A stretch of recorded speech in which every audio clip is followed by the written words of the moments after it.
As the three countries work to ratify the agreement, SoutheastProduceWeekly.com's Chip Carter meets with Mexican and Canadian officials to find out how the agreement is impacting the fruit and vegetable sectors. There was a lot of confusion when the U.S. and Mexico reached a trade agreement to replace NAFTA. It did not include Canada. Hastily, we all went back to the drawing board. We came up with the USMCA, which is basically the new NAFTA. We're with Ron Lemaire. He's the head of the Canadian Produce Marketing Association, CPMA. Ron, you guys obviously tracked this every step of the way.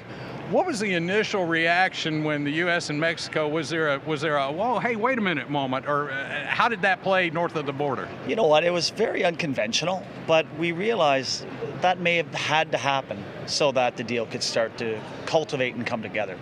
A little unnerving at first, you know, everyone sat back going, wait a minute, where is it going? But we knew we'd come to a deal in the end. Everybody had the best of intentions. I know, seeing some of it behind the scenes, we knew that the negotiators were keen to find a deal, and we're very happy with what they came out with. I don't think anyone would disagree with that, and I think as we look at tariffs and the trade wars that are going on around the world, we're looking at an example of this, again, post-NAFTA, the ability to trade back and forth freely between countries, and not just across one border, but across several borders. Do we need to be looking at this global model and not at protectionism? We do. We definitely do.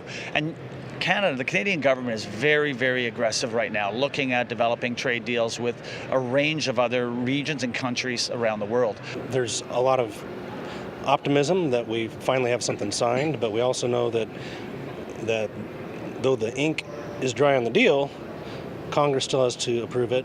The Mexican Congress has to approve it. Canada has to approve it. So there obviously could be changes that might even be forced in order to get it to happen. We'll see what happens, but I think there has been so much integration in the North American market that no one wants to see that walked back. People have built businesses that employ people in each of these countries that frankly have been good for American consumers too, because we've seen such a growth and explosion in fresh produce availability. We never have bare shelves anymore. There is a lot of optimism that the deal has been made, but we're still waiting to see it finalized. So at a time when trade wars around the globe are raging out of control, it's nice that we've been able to solve a couple of problems right here at home across our own borders. I'm Chip Carter from SoutheastProduceWeekly.com, reporting for RFD-TV. Thanks for the report, Chip. Now, U.S., Canada, and Mexico are working to ratify the USMCA deal in 2019.